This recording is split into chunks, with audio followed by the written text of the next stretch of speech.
In today's video, we're heading to Switzerland to go skiing in the Swiss Alps. We'll talk about how to get there, some hotel options, and some tips if you are looking to ski. We definitely made a ton of mistakes, and the hope is to share it, that way you don't make the same ones. Big favor, hit the like button to help with the algorithm. It does surprisingly help, and if you are new and you like travel, then consider subscribing. After flying from SFO to LAX to CDG Paris, we grabbed our luggage and had to recheck in to our flight to Zurich. Mistakes were made and we ended up going to the international terminal instead of the European one, and after embarrassing ourselves, we finally were fully checked in and we're good to go. Also, why you might want to have a bit of buffer time to de-risk, especially if you have lounge access anyways.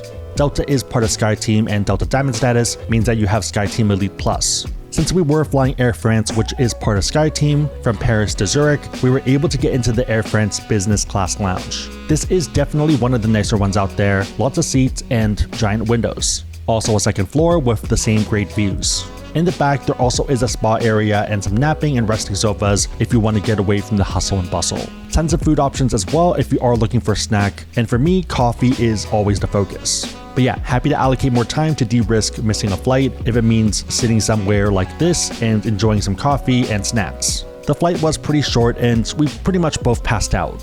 Once we arrived in Zurich, the first thing we noticed was a bunch of private banking advertisements, which I found funny, and we ended up booking the Hyatt place in the Circle, which was about a 10-minute walk away from the airport. So you go from the airport to the train station area that has McDonald's and a lot of other fast food options, and also restaurants. From there, you cross the bus area to the Circle, which has a bunch of restaurants and co-working spaces, and it actually does look pretty nice and modern, and I love the elephant artwork. There also are two Hyatts over here, and for the Hyatt place, you want to walk in and then turn left and pretty much walk all the way to the end. It is pretty quiet and it might seem a bit weird, but it's super safe.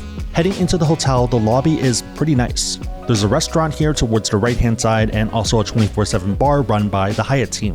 Also another restaurant in the back area that you can go to for breakfast. I'm a huge fan of the artwork and the color of the lobby, and the fireplace, the fake one, is a pretty nice touch. Maybe a bit too modern artsy for some people, but it's definitely a vibe.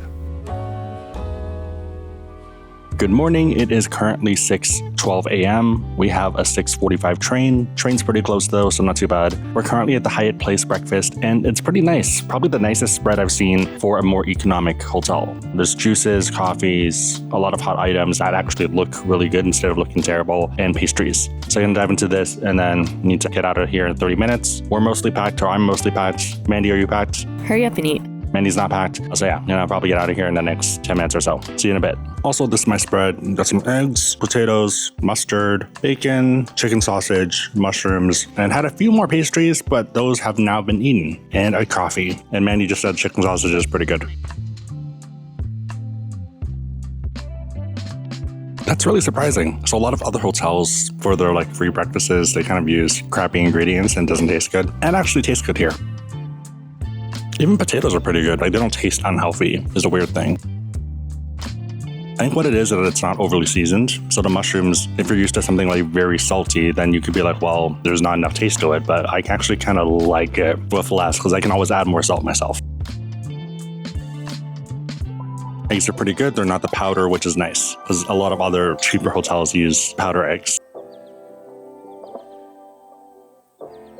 Okay, I don't know what it is, but the bacon is delicious. I think croissants and bacon have been amazing here. Everything else tastes super healthy, but the bacon's on another level. Here. Have you tried the bacon? Yes, they have food standards here, okay? Even though it might not be good for you still, it doesn't taste like it's bad for you, if that makes sense. It tastes like it's a healthy version of it. Kind of reminds me of Japan in that sense, where you have a lot of really good ingredients. So even Hyatt Place, solid breakfast. A few moments later. Okay, so we decided to take the 7:40 train instead of a 6:40 train, mostly because I think we're enjoying breakfast and would rather not ruin it. It's 6:25 right now, so we could make it theoretically. I think we'd have to rush, but yeah, just having a nice breakfast, so why ruin it? Plate number 2.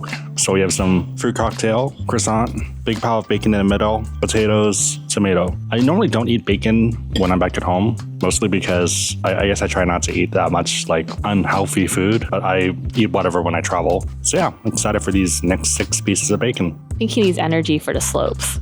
Our lunch reservation's at 2 p.m., so you probably should finish this plate if you are planning on skiing before lunch. Great.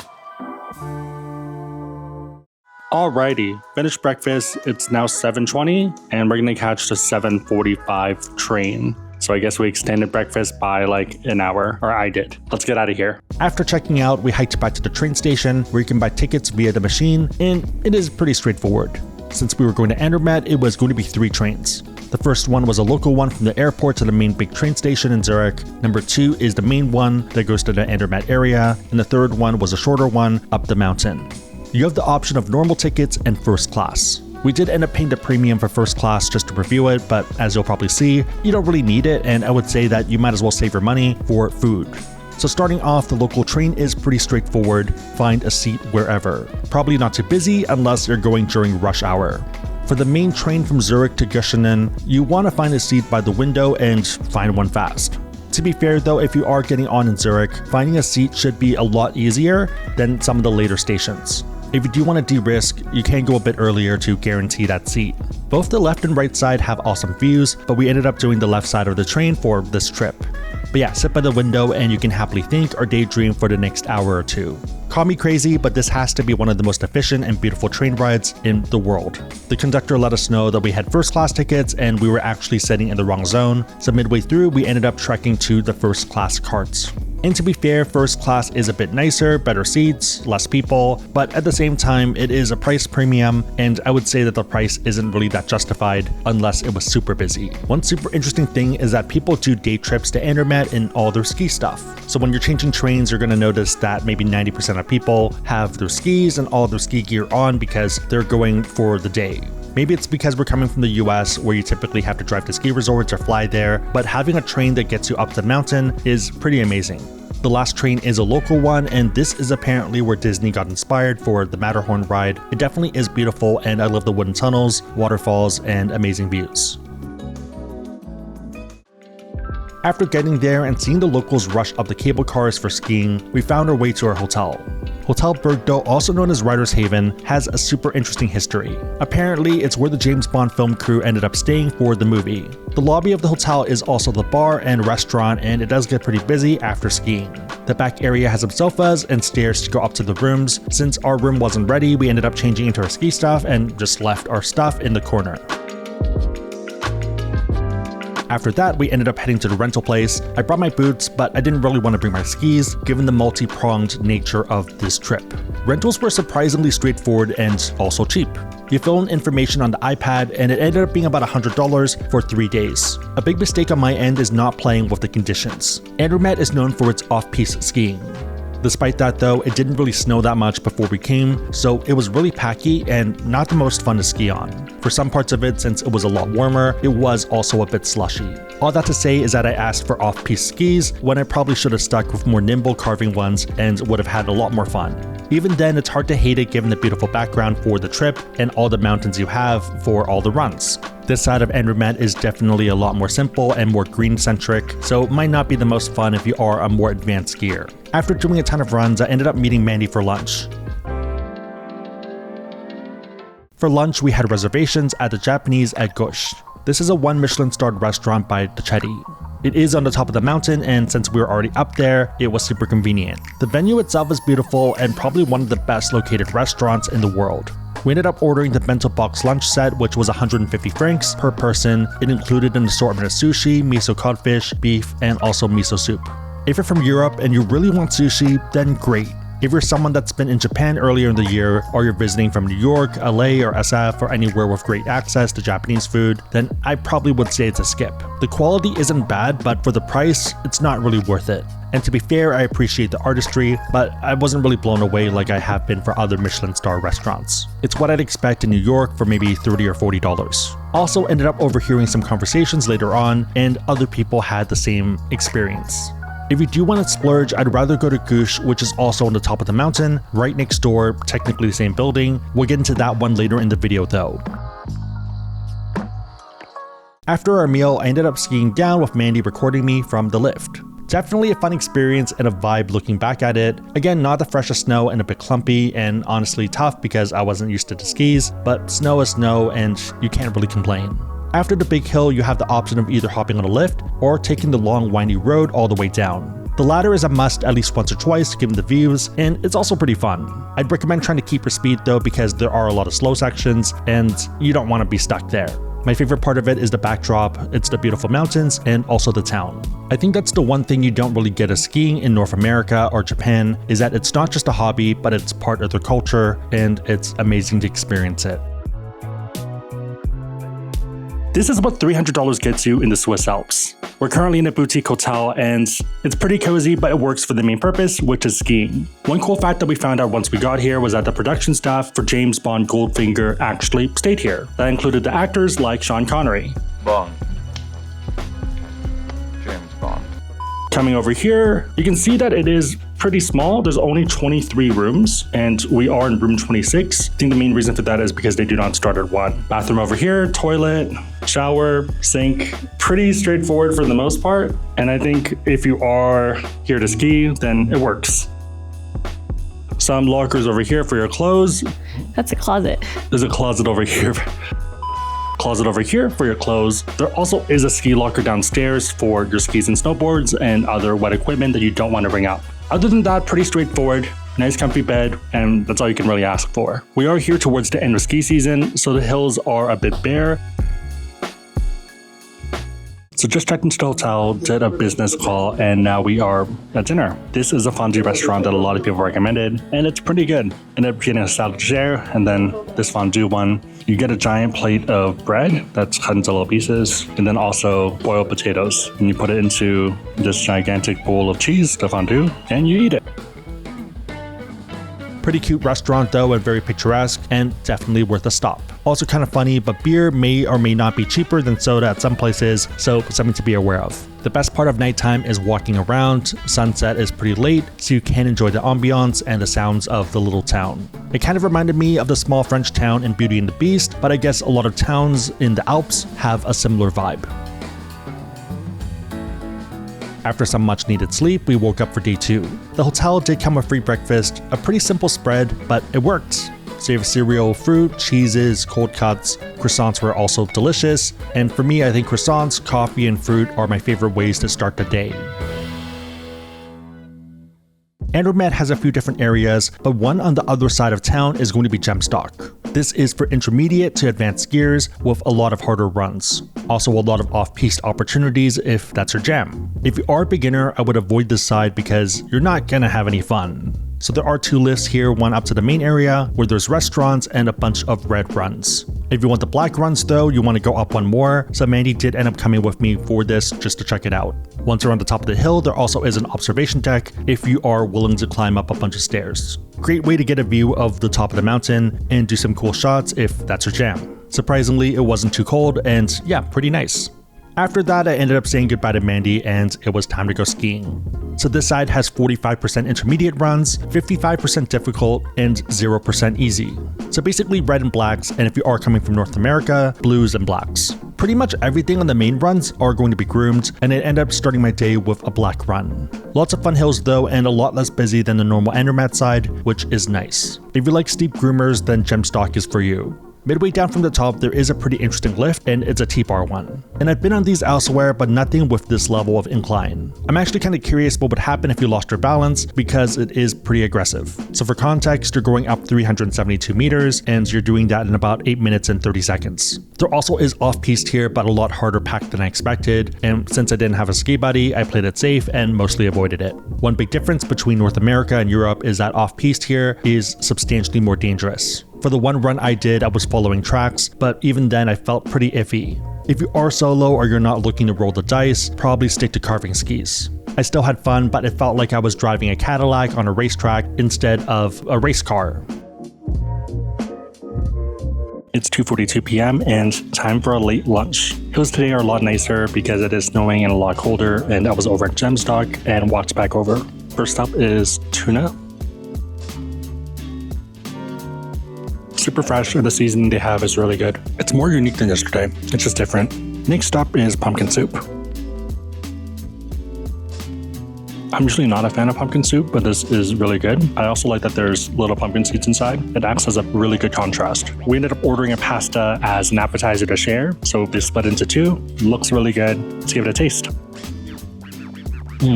That's so good. Atente pasta and the broth is amazing. It's like this creamy umami bomb. Yeah, so good. It's like light and tasty. The octopus is so good. It's perfectly cooked, and octopus is easy to screw up, where it ends up being too chewy. It's super tender. I would definitely recommend getting this. It's actually one of the better dishes I've had in a bit. Probably one of the better pastas I've had like in the last year or so at least. Yeah, like top three. Top three, and I don't actually know what's one or two, but like it's up there. I can't emphasize how good the octopus is. Like so many places will screw it up. Perfectly tender here. Mains here, and I'm super excited. Got rack of lamb. I did the savage thing and just hold it, take a bite. Perfectly cooked, amazing flavors. Yeah, I would definitely recommend coming to this restaurant. That's amazing. Some of the ratatouille. Really good. Potatoes. Beef cheeks.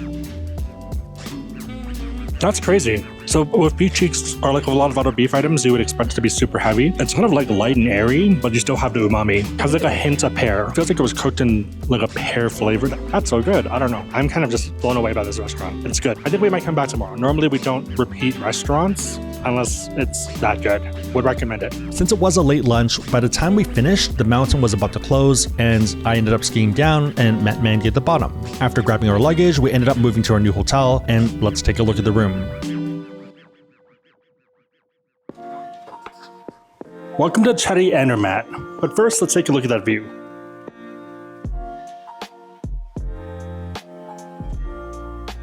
Okay, come back inside since it is a little cold. Don't put this in the video.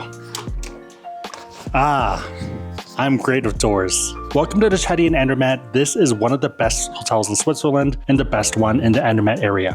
One big focus of the Andermatt area, if you cannot tell from the background picture, is skiing. This is one of the top ski resorts in all of Switzerland and also all of Europe. Over here is the mini bar. One great thing that we really like about it, I'm kind of giggling, is the fact that a lot of the, if not all of the non-alcoholic drinks are free. So here is Diet Coke, here's a Sprite, here's a Yoko. Over here is a sparkling apple drink.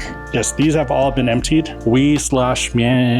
I guess it's mostly me. I'm trying to drink a lot of them before they do their turn down service at about 6 or 7. It's currently 6. So I think once we go out for dinner, they're going to come in and turn the room into like a nightly bedroom versus like a day room. And they're going to refill drinks, but we only have one refill. Hence why I'm kind of working on these now. There also are a lot of other things that are not free if you're interested, such as chocolate. Send some to Mandy because she loves Fisherman's Friend. I'm kidding. Do you like Fisherman's Friend? No. Who loves it? Your dad? Don't put this in? Okay, don't put this in. Put it in anyways. Bunch of prices for the items, and over on here, this side are all the free ones, and then the rest is not free. Espresso machine right over here. It is a pretty nice machine, and let's give it a shot. Mandy's looking at me very concerned. So I think you've been overserved on beverages. No. You don't need instructions in today's world. Everything's very user-friendly. Oh, okay. It's like back at home. Minus the fact that ours are actual just grounds. Oh, they made it really hard to get the water. Oh. Let's fill this up. That wasn't as much water as I thought it was. Like it didn't really fill it up that much. Mandy thinks you need instructions in today's world. Took you a minute. Probably took 3 minutes. And they're gonna look at the drinks and think we're crazy people. You are crazy.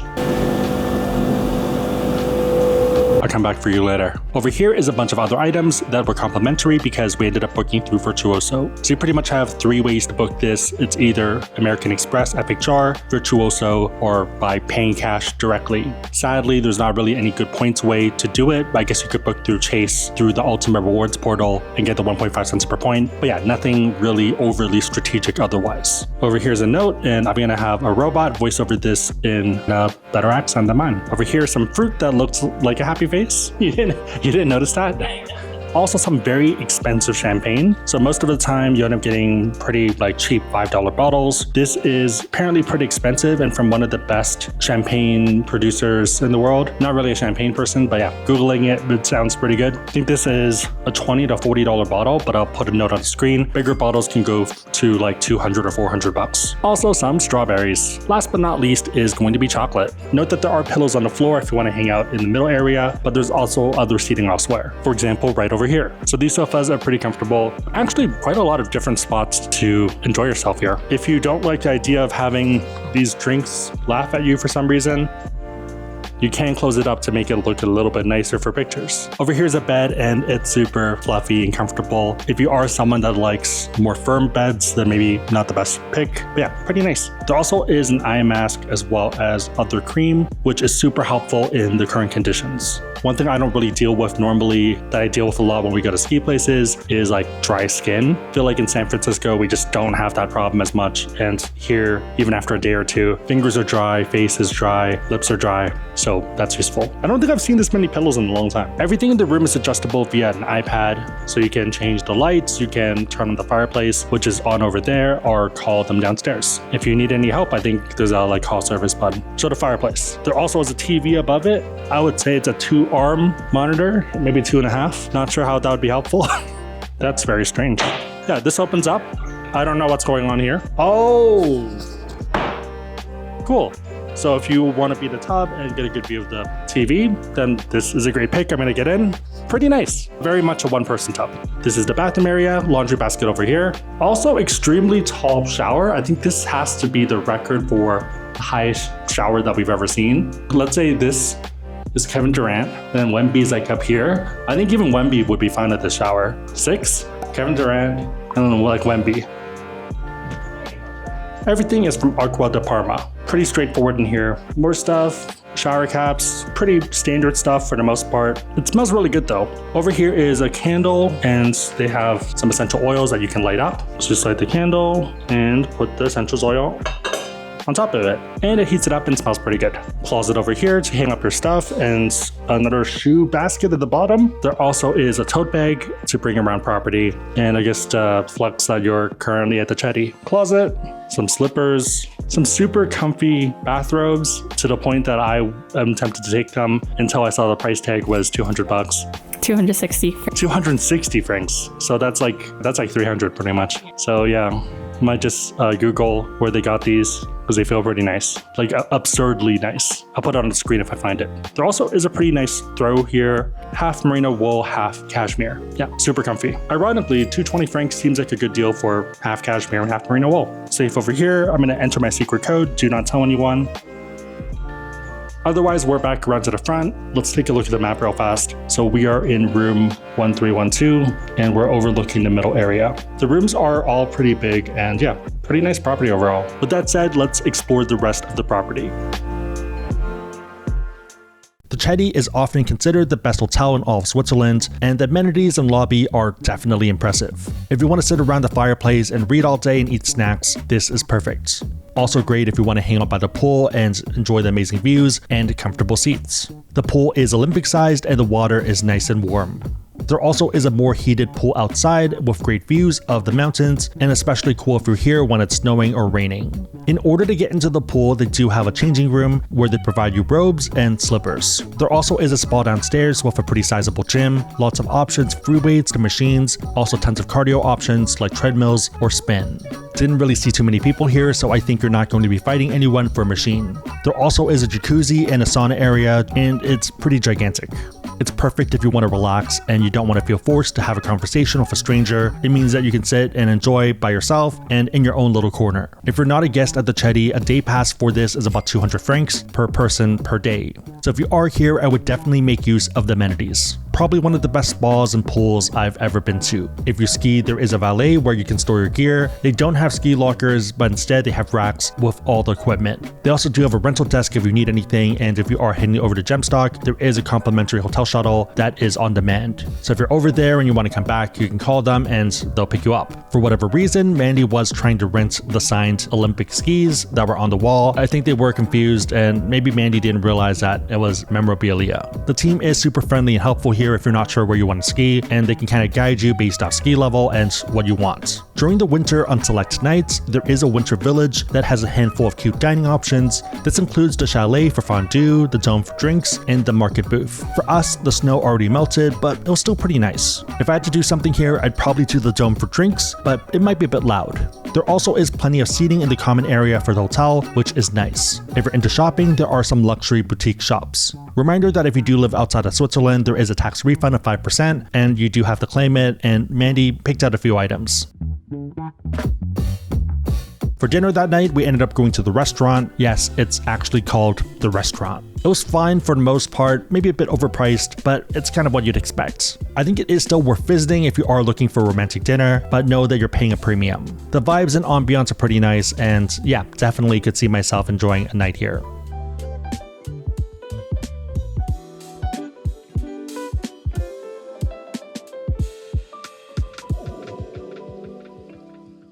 For the morning, we started our day by going to breakfast, and it is a buffet at the same restaurant, the restaurant. There's going to be 4 stations, hot items, which was probably my favorite. Juices were also pretty tasty. Some cold cuts are available. Croissants were delicious. I love croissants. Honeycomb was tasty and well worth trying if you haven't before. And yeah, lots of items depending on what you're looking for. If we do have a player 3 or 4 that are kids, then they have their own little area where they can make the buffet themselves. There also are some bears here that you can adopt. If you're not a fan of buffets, they also have hot to order items like eggs. Overall, a great breakfast with great food and amazing view. Also some friendly bears. On the last day, I was debating going back to Gemsstock, but it was raining and I heard some mixed things about up on the hill, so I opted to spend the day with Mandy because happy player 2, happy life.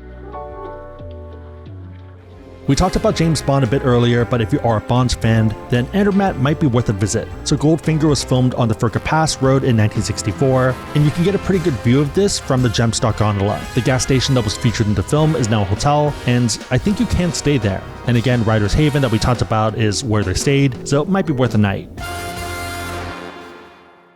Overall, Andermatt is definitely worth a visit if you like skiing. It might not be as popular as some other expensive destinations, but it is kind of an if you know local type of place. Great for groomers if you want to improve your form or go fast, and off-piste if there's fresh snow. For food, definitely visit Gutsch for a great Michelin star meal. Lots of hotel options whether you're looking for something affordable or to do a splurge on one of the best hotels in the world. Also, if you do want to visit the Chedi when it's a bit cheaper, consider coming in the summer.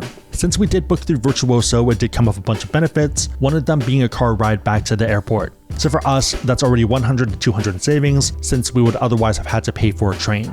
With all of that said, if you want to learn about credit cards in order to get points to take more trips, consider using the links on the website asksebby.com or the ones down below in the description box. Using those links is a huge way to support the channel, so thank you guys in advance. If you made it to this point, leave a skiing emoji in the comments down below, and I'll try to heart it and also respond. 3 questions. Number 1, what are your thoughts on Andermatt? Number 2, would you want to ski in Switzerland? And number 3, do you prefer more small boutique hotels, or do you want to splurge? Let me know and everyone else know in the comments down below. Big favor, thumbs up, consider subscribing, but otherwise hope you liked it. See you next time.